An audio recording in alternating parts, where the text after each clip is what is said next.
So far, the PGA Championship has been dynamite. Relative unknown Jimmy Walker, you know, JJ, good times.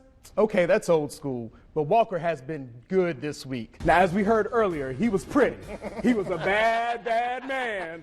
He floated like a butterfly and he stung like a bee. Muhammad Ali was larger than life in the ring and out. Next, we'll look into the life of the man who stood up for what he believed, and no matter what that meant to his boxing career, and how the greatest was truly the greatest. Day 3 of the Open Championship, and Phil Mickelson came into today's action with the lead. Lefty is trying to become the oldest player ever to go wire to win a major. Wake alum Bill Haas was making some noise on the course, though. He birdied 4 of his first 8 holes. Now watch this shot out of the bunker. It stops right on the lip. Oh, it doesn't look like it's going in, but he would drop the birdie. He was 2 under on the day, still 5 shots back of second place, Phil Mickelson. Here he is on 13 going for birdie, drains the long putt. He's jacked. He would shoot 1 under, 70 on the day. And on 14, Henrik Stenson drains the birdie. Stenson shot a 3 under, 68 and would finish in first place on the day. Tomorrow's finals should be fun with Stenson and Mickelson in the final group. Memorial Day weekend means it's time for the Coca-Cola 600 down at the Charlotte Motor Speedway. The Xfinity Series was on the track today, though. We'll have those highlights for you, but first, North Carolina men's lacrosse team in the Final Four of the NCAA tournament. Speaking of Kyle Busch, one word can describe him, and that's dominant. Last weekend, he put that dominance on display as he won everything in Indy. Eddie Hughes now joining us. All right, the Big E, you made a couple of stops tonight, Thomasville and Lexington. Yeah, I had my Davidson County rounds tonight, but unfortunately I didn't get any barbecue. You got to work on that. We do, man. Y'all got to work that out, help me out there a little bit. But I started out in what they call Lex Vegas, where the Yellow Jackets welcomed the Cougars from Southwestern Randolph. The Cougars were hoping to get their first win of the season. Yellow Jacket ball in the first quarter on 2nd and 5, Saphir Craven hits Jerron Roberts for the 33-yard touchdown. He's going to take it into the house, coming right at you. Jackets will go up 7-0. Jackets ball, again, deep in their own territory. They run the option. Adrian Miller, he's going to get the pitch here, and watch this. He's going to lay the wood, woo, deep into Jacket territory, into Cougar territory. A couple plays later, Craven hits Roberts again for the 11-yard touchdown.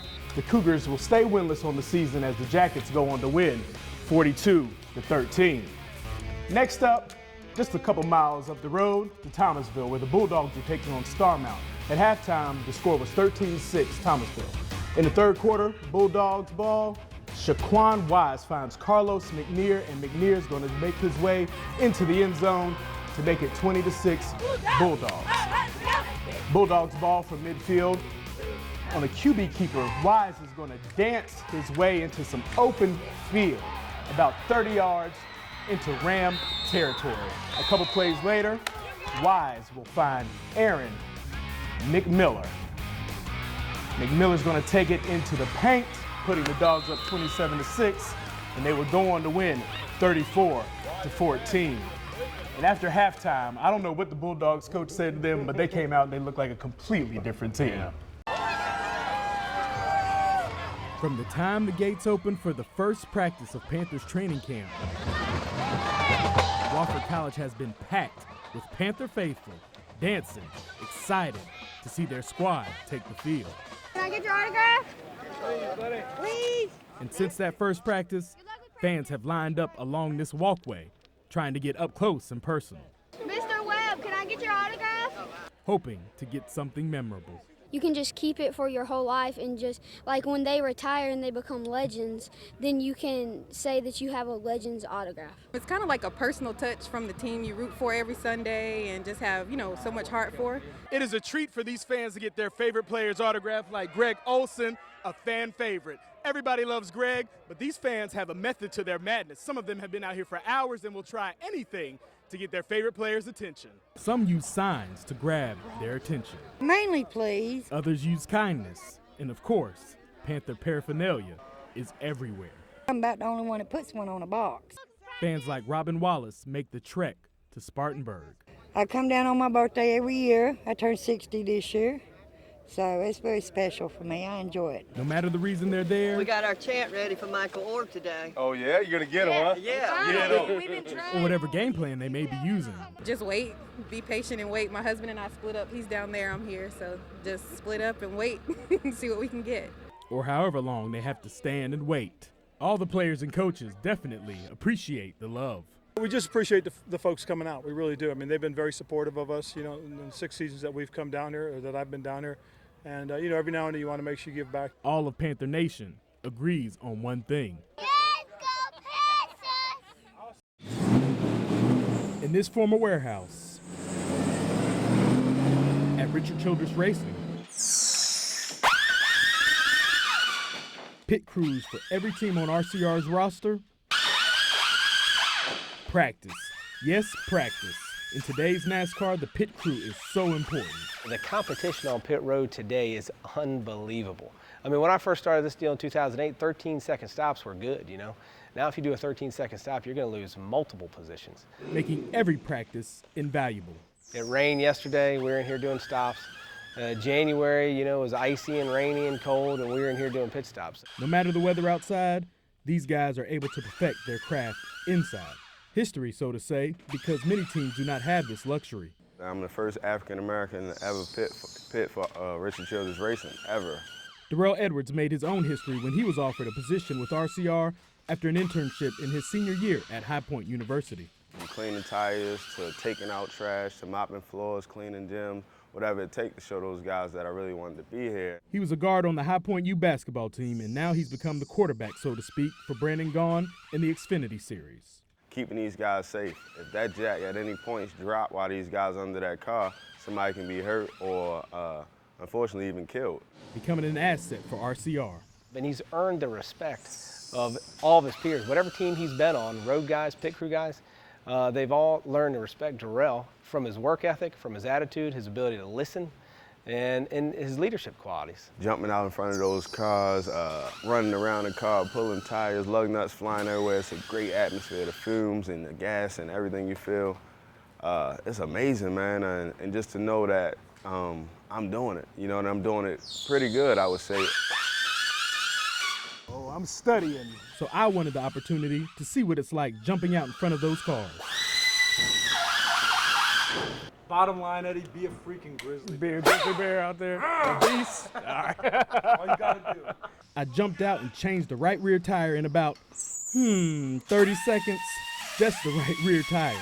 Didn't even finish the full pit, which goes to show what all you have to do to finish it all in 10 to 11 seconds. You have to be special and talented. So I definitely wasn't a grizzly bear out there, but these pit crews, this indoor facility, and Darrell sure are. That was good. Let's go Panthers! Let's go Panthers! The fans Keep pounding! have pounded their way through this 15-1 season. Say that, go Panthers! Young and old have danced and tailgated as the Panthers keep winning. Barbecue ribs, grilled chicken legs, and corn pudding. A feast for all the Panther faithful. Now I charge for the second pitch. But one set of fans No, go ahead and take it. I'm joking. We tough. We slay everybody. are super.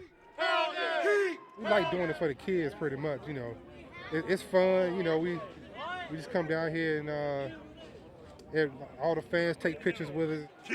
Led by the one and only I've been doing this since 1998. Catman. These are my boys. I'm so glad that they came, that they showed up, and they got on costumes. Because, 5 years ago, they weren't here. So now each year go by, we get a brand new super fan, and I love it. Somewhat of a celebrity. People, they'll come up and ask for a picture right during the play. And I tell them, hold on till the play is over. And then they're standing in the aisleway. Panthers don't like that, but hey, those are my fans. I gotta look out for them. With fans of his own, he's leading the whole Panther Nation. We tailgate, put our stuff on, and represent. From the gladiators to the regular tailgaters. It's been great. It's a season I've been waiting for a long time. Even the cardiac cat season when we went to the Super Bowl. Now we got a team that it seems like we can depend on them, and we got a lot of confidence in them. So it's just been enormous fun all year long. This is called my Predator necklace. Each time we win, a helmet gets added to the trap. All have enjoyed in this magical season, bringing some onto the bandwagon. It's been kind of tiresome. We got more Panther fans now than ever. Our hope in the Cats. So we can keep pounding. All the way. We're doing this for the Carolina Panthers. To the Super Bowl. Eddie Hughes, Fox 8 News. Good job, good job, good job, good job. Keep your heads up, keep your heads up. I went down memory road, driving in. A lot of excitement, a lot of memories, a lot of history. And when you get to the cone, San Diego Chargers wide receiver Keenan Allen. he's gonna pivot around on this foot. Went down memory lane when arriving at Johnny Roscoe Stadium. The former Northern Guilford star was trying to create new memories for hundreds of kids at his free football camp. Giving back to the kids, seeing them smile, seeing them have fun, running around with excitement. Allen remembers being their age and wanting to go to a camp with NFL pros. I ain't get a chance to do that, so that's why you do it now when I do have the chance to get back. So, hopefully these kids take it in and just try to be the best they can be. Y'all got better than that? As a kid, it's shocking. You're looking up to stars and stuff, and you're like, man, I want to do that one day. Just take hard work and dedication. You can get there. You gotta catch it, don't drop it. And that's the message from Allen and his cousin Maurice Harris, who also played on this same field. Keenan Allen just running a corner route. Allen is on his way back from a lacerated kidney. Bounce back year, just came off the injury, so everything healed up 100%. And hoping to pick up where he left off last year. Crossing pattern to Keenan Allen, and he picks up a first down on 3rd and field. Just trying to be the best role model I can be to the kids. You thirsty? Keenan is growing with additions like Little Ra-Ra, his 13-month-old daughter. What's that like being a dad? It's different, but it's fun. It's a process and a lot of sacrifices, so it's tough, In the other edition, Allen has a new athletic wear line. We own that! We own that! What is that? We own that! No foul! And giving a piece of his heart back to the community with free football camps. 1, 2, 3. And to future stars like these. In Greensboro, Eddie Hughes, Fox 8 News. Falls out here on the field, I was a beast. I loved every minute of it. A beast he was when Torrey Woodbury put on that black and red. He couldn't be stopped, breaking every passing record at Winston-Salem State when he played there from 1996 to 2000. My family sit right here in section 23 and 24, man. I could just score and I look right up there and they would be going crazy. The Winston-Salem native needed that family support, especially his grandmother, because when he stepped on campus for the first time, there was no guarantees. My high school career was 1 year of basketball, maybe 4 games of football at Glenn. I broke my wrist, and that was kind of my career. Coming out of high school, he had no scholarship offers, but his grandmother pushed him to never give up because he had already seen the worst. So I lost a lot of friends, gun violence. I would see drug deals take place, shootings, running. I remember running home. It was nothing to see a dead body in Happy Hill back then.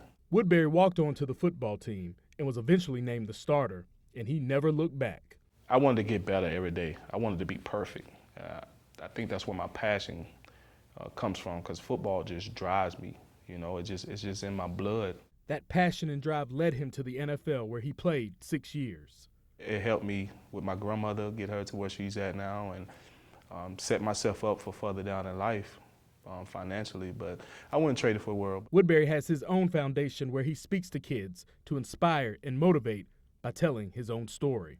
I know you may be tired of hearing stay in school or be respectful and stuff, but that stuff matters. I'm a prime example. Like you don't have to look far. Look at me. I can tell you what I did wrong. I can tell you what I did right. And he's been rewarded for it all, being inducted into the CIAA Hall of Fame this past February. It was emotional. I shedded a tear, I'm not gonna lie. called my grandmother. First call I made was my grandmother.